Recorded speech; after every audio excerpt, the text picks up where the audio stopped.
दिल्ली के अंदर उत्तर प्रदेश सरकार की भी लैंड थी। सिंचाई विभाग की बड़ी लैंड है, हजारों एकड़ लैंड है, और अचानक आम आदमी पार्टी की सरकार बनी। इनका ओखला का विधायक वहां पर कुछ लोगों को जबरन वहां पे कब्जा कराने लग गया। बांग्लादेशी घुसपैठिए थे। हमने एक दो बार अनुरोध किया कि भाई ये कब्जा मत कराओ, लेकिन जब ये लोग नहीं माने, अंततः मुझे उत्तर प्रदेश से पीएसी फोर्स भेजनी पड़ी और बुलडोजर भी भेजना पड़ा। उन सबको जाना पड़ा। अपनी जमीन को वापस कब्जा लिया। मैंने कहा दिल्ली के अंदर विकास के लिए जमीन चाहिए, उत्तर प्रदेश सरकार देगी, लेकिन बांग्लादेशी घुसपैठियों के लिए और वक्फ माफिया के नाम पर कब्जा करने के लिए 1 इंच जमीन नहीं देने वाले हैं। भारतीय जनता पार्टी जो कहती है वो करके दिखाती है। भारतीय जनता पार्टी ने जो कहा है कि वक्फ के माफिया को भी शिकंजा कसेंगे, वह शिकंजा कसने की बात सामने आ गई है। सरकारी प्रॉपर्टी तो गरीबों के आवास के लिए बनेंगे, गरीबों को पट्टा वितरण देने के लिए उपयोग में होंगी। हॉस्पिटल और विद्यालय बनाने के लिए, उद्योग के निर्माण के लिए होगा। ऐसा नहीं ये सिलसिला बंद हो जाएगा कि जहां रुमाल रखो वही वक्फ की प्रॉपर्टी हो गई। अरे सिलसिला बंद हो गया, इसमें लगाम लगने वाला है, और इसीलिए तो बौखलाहट है आम आदमी पार्टी और कांग्रेस में। दोनों को चिंता दिल्ली की नहीं है, दोनों को चिंता तो भाईजान को अवैध जमीन माफिया के रूप में कब्जा कराने की जो प्रवृत्ति थी उस पर लगने वाले अंकुश से है। इनकी परेशानी भाईजान के सामने आने वाला संकट है। इन्होंने माफिया को पनपाया है। आज यहां पे इन्होंने भू माफिया को पनपाया, टैंकर माफिया को पनपाया, सड़क माफिया को पनपाया, वक्फ माफिया को पनपाया, पटरी माफिया को पनपाया। हर एक प्रकार के माफिया को, प्रवृत्ति को, की दुष्प्रवृत्ति को आगे बढ़ा करके इन्होंने अपने राजनीतिक उल्लू को सीधा किया है।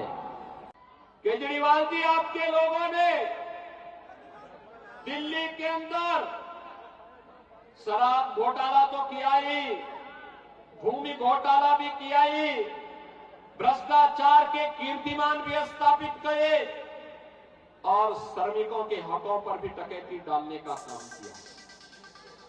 बीओसी बोर्ड में सेस का जो पैसा है ये श्रमिकों के वेलफेयर में खर्च होना चाहिए।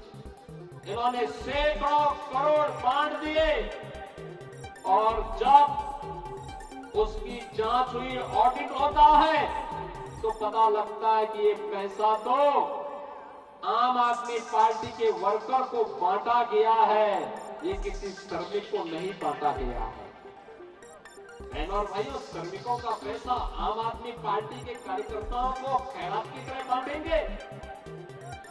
आपको जाके देखना चाहिए। अरविंद केजरीवाल जी, जाइए उत्तर प्रदेश में, जाइए अटल आवासीय विद्यालय वर्ल्ड क्लास इंफ्रास्ट्रक्चर के रूप में, वर्ल्ड क्लास इंफ्रास्ट्रक्चर के रूप में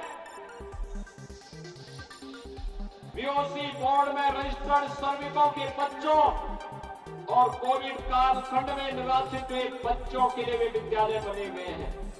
उत्तर प्रदेश के अंदर सभी कमिश्नरी मुख्यालयों में वे विद्यालय बनकर के वर्तमान में चल रहे हैं, और अत्याधुनिक शिक्षा की सुविधा का मॉडल कैसे होना चाहिए वो एक मॉडल है।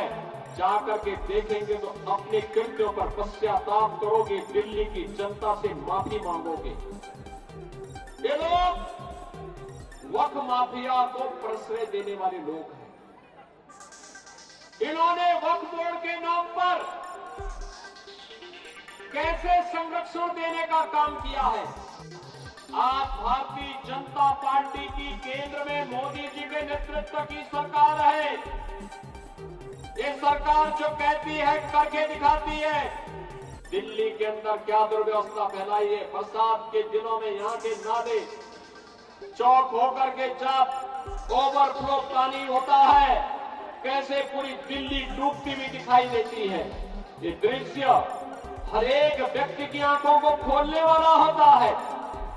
विकास के बारे में जो मैं कह रहा था, सड़कें गड्ढे में है या गड्ढे में सड़क है, इसका भी अंदाजा आप यहाँ की सड़कों पर चल करके रोज लगाते होंगे। और गंदगी का तो अंबार ही क्या, अंबार ही क्या। अरे आम आदमी पार्टी की तो इसका ये चुनाव चिन्ह ही जब्त कर देना चाहिए। झाड़ू तो यहाँ पे गंदगी का पर्याय हो गया है, दुर्व्यवस्था का पर्याय हो गया है।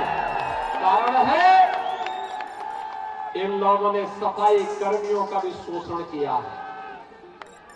श्रमिकों के लिए पीओसी बोर्ड के पैसे का दुरुपयोग किया है। विकास के कार्यों में इन्होंने सेंध लगाई है। विकास के लिए आने वाले पैसे को इन लोगों ने बंदर बांट किया है। बहनों और भाइयों, दिल्ली से मेरठ के बीच में 12 लेन का एक एक्सप्रेसवे भारत सरकार बना रही थी। उत्तर प्रदेश सरकार सहयोग कर रही थी। दिल्ली के अंदर आम आदमी पार्टी की सरकार ने सहयोग करने से इनकार कर दिया। देश की पहली रैपिड रेल दिल्ली मेरठ के बीच बननी थी। उत्तर प्रदेश सरकार सहयोग कर रही थी। आम आदमी पार्टी की दिल्ली की सरकार ने सहयोग करने से इनकार कर दिया। याद करिए, दिल्ली के अंदर मेट्रो के निर्माण के लिए अलग अलग फेजेज में जो कार्य होने थे, दिल्ली की सरकार ने अपना शेयर देने से इनकार कर दिया। याद करिए, आज से 12 साल 15 साल पहले जिस दिल्ली को नेतृत्व कभी श्री मदन लाल खुराना जी ने दिया हो, श्री सात सिंह वर्मा और श्रीमती सुषमा स्वराज जी जैसे यशस्वी नेताओं का मार्गदर्शन और नेतृत्व जिस दिल्ली को प्राप्त हुआ हो, आज उस दिल्ली की दुर्गति क्या है यह किसी से छुपा हुआ नहीं है। जो व्यक्ति पिछले 10-11 वर्षों से बेवकूफ बना रहा है दिल्ली की जनता को झाड़ू लेकर के, कम से कम दिल्ली की सड़कें साफ ही होती, लेकिन सफाई नहीं है, बल्कि झाड़ू गंदगी फैलाने का एक माध्यम बन गया है दिल्ली के अंदर। जिस भी सड़क पे जाओ कूड़े का ढेर पड़ा हुआ है। जिस भी सड़क पे जाओ कूड़े का ढेर है, बदबू है, सीवर सड़कों पे बह रहा है, सड़कें बेतरतीब हैं, बिजली नहीं मिलती है, पेयजल की सुविधा से जनता को वंचित रखा जाता है। और मैं तो आपसे यही कहने के लिए आया हूं, जिस पार्टी ने और जिस व्यक्ति ने पिछले 10 वर्षों से दिल्ली की जनता को प्यासी तड़पने के लिए छोड़ा है, उस पार्टी को आज अपने वोट से तरसा दीजिए उसको। ये सबसे अच्छा अवसर है।